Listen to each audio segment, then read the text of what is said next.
Hello, I'm Jacob, here to show you this M-Wave universal rear bicycle rack.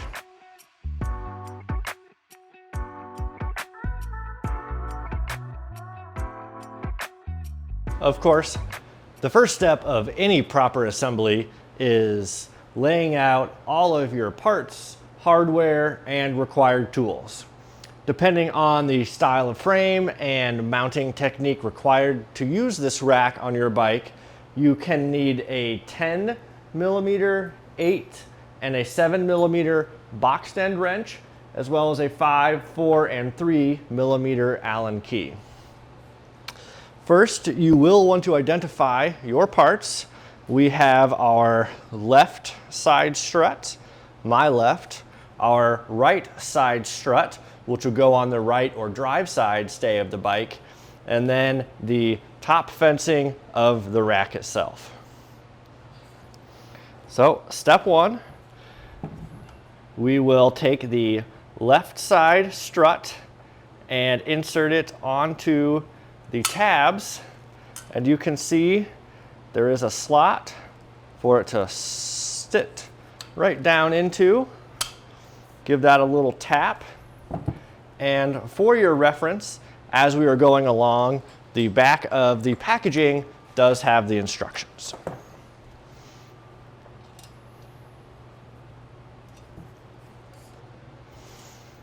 With that left strut installed, you'll grab one of the smallest screws, one of the washers, and that will fit right through the frame of that strut and onto the back side we will place the small lock nut. Repeating at the front of the rack, of course making sure to install that washer.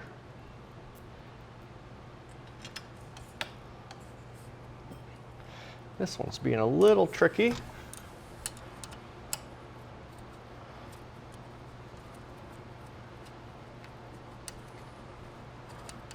There we go.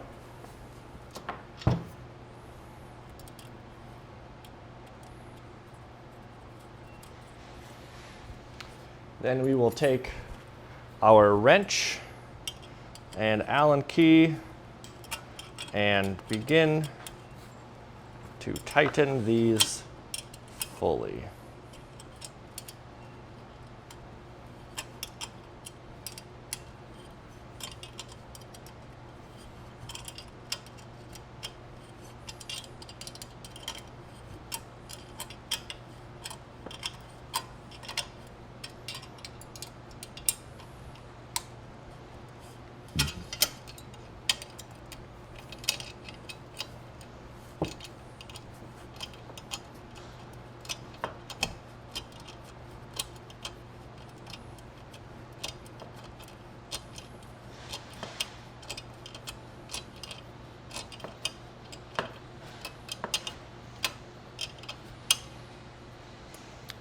With that left side installed and nuts snugged down, we will repeat the same process on the right. When you are installing them, be sure that this small pop tab shaped clip is facing out.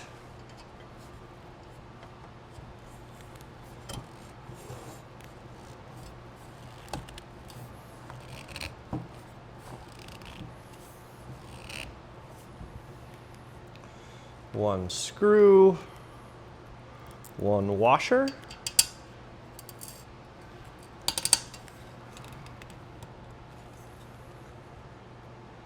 and one screw,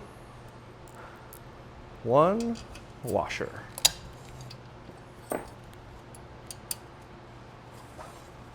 Again, these may fit tight, so having to thread that bolt in through the frame is not out of the ordinary. Finally, our 2 nuts, 1 for each.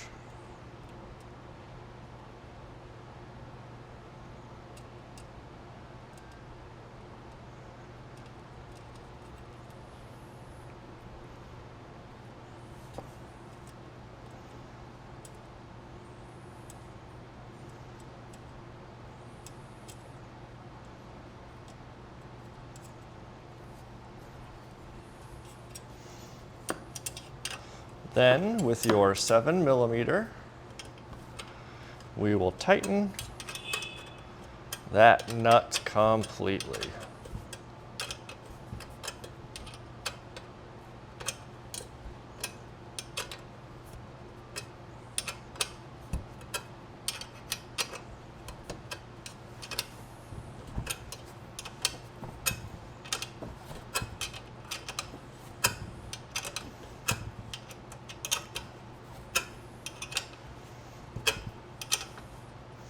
Number 3, and finally our last one.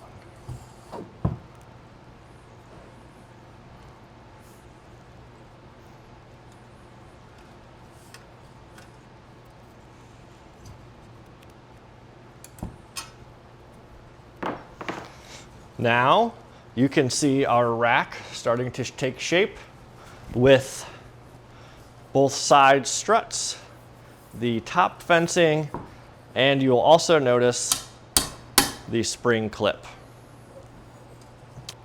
Next, using our 2 forward-facing struts, we will attach these onto the underside of the top fencing of our rack with the nut facing inward. You can see we do have 2 slots, a forward and a rear. I will pick the most forward hole as this will give me the most amount of adjustability.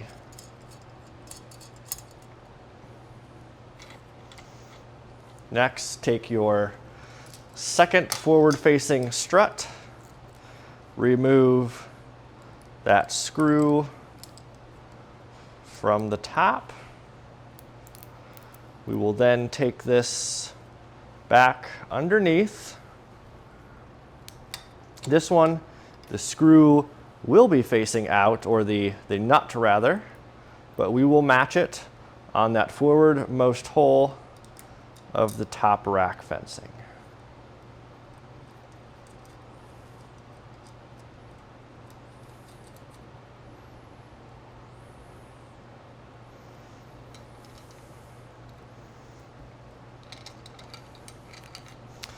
After completing this step, we are now ready to get our bike and attempt to attach this rack to the rear.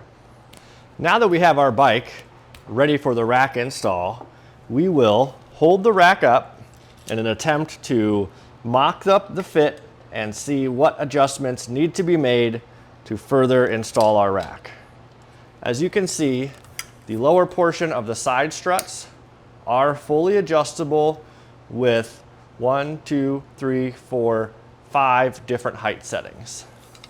When putting this rack up on our bike and seeing one of the 2 holes needed to mount our rack, those support struts need to be let down.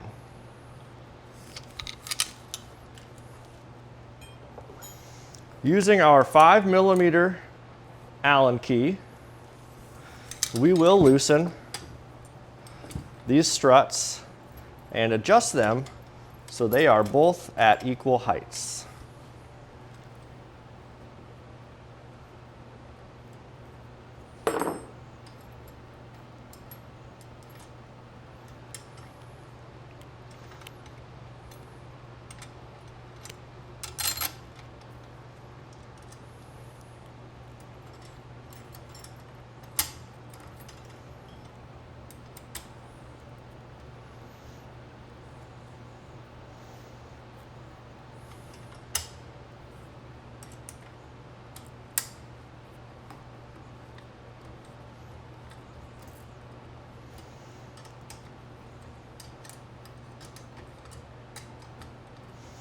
Side 1 done, and we will repeat on side 2.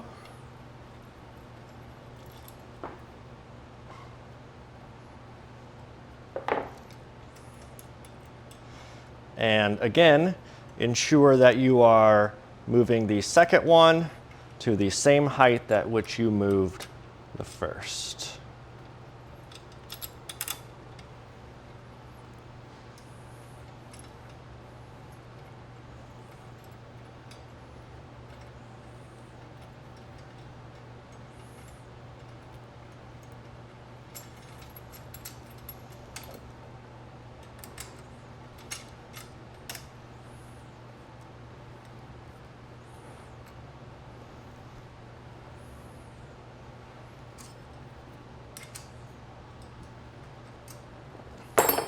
We will then recheck the fit of this rack and see that when placed onto one of these holes, we have plenty of space between the bottom of the rack and the tire.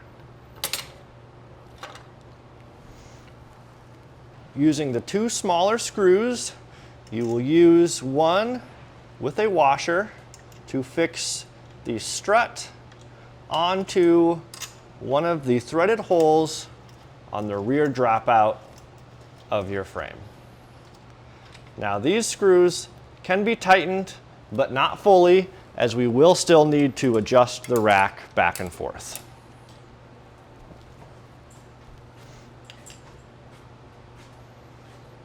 The next step of rack installation is attaching the forward struts to the frame brazons, which are also threaded. The most important thing when doing this is identifying which style of frame that you have. You'll notice this frame has 2 welded on attachments which are threaded and allow us to attach the rear rack. This bike also has a horizontal crossbar between the seat stays. Some bikes can have both of these, some bikes can have one or the other, and some have none. If you have a bike with these 2 welded onto the top, or sometimes they are straight into the side of the tubing, you will line up these struts perfectly with that hole, fixing with a bolt and attaching the rack. If your rack does not have these 2 on the frame, but only the horizontal crossbar, we will then use the included U-bracket and fix this to that horizontal bar, bringing our rack back up and fixing the bolt there.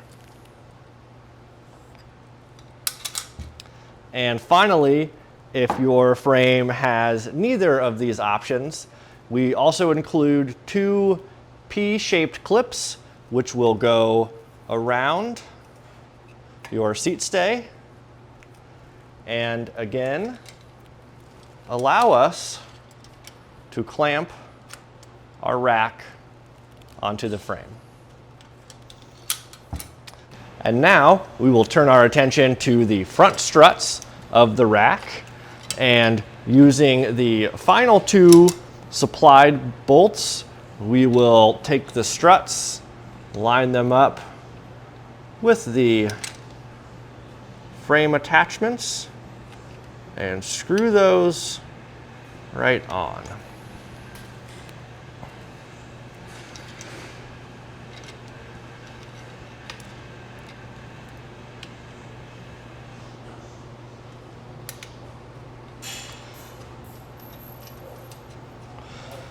And in this case, it's actually necessary to rotate these struts so they are facing down, and that allows us to correctly attach these forward brackets.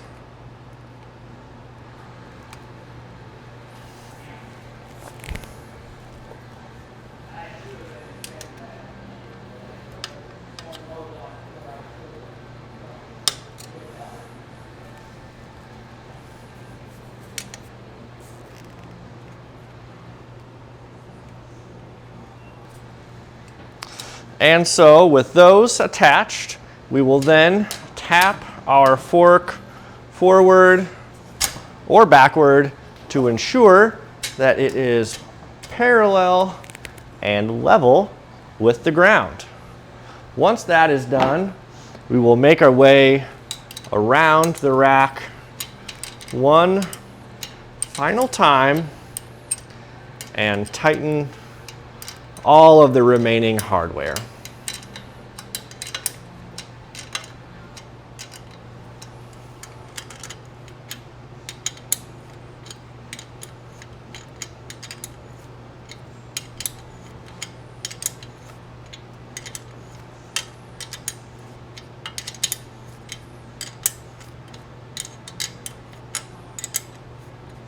It is made out of aluminum, so it is fairly lightweight.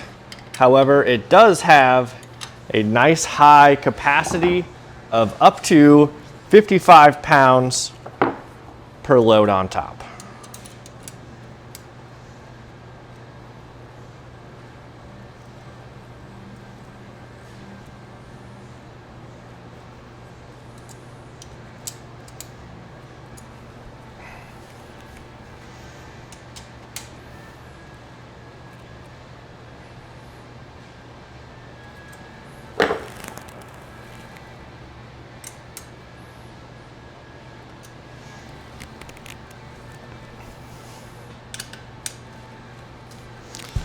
Final check. Everything's looking good, feeling good. Nice and tight all the way across. And we'll check that rack one last time, make sure there's no loose hardware, rattles, and it seems like this rack is ready to go.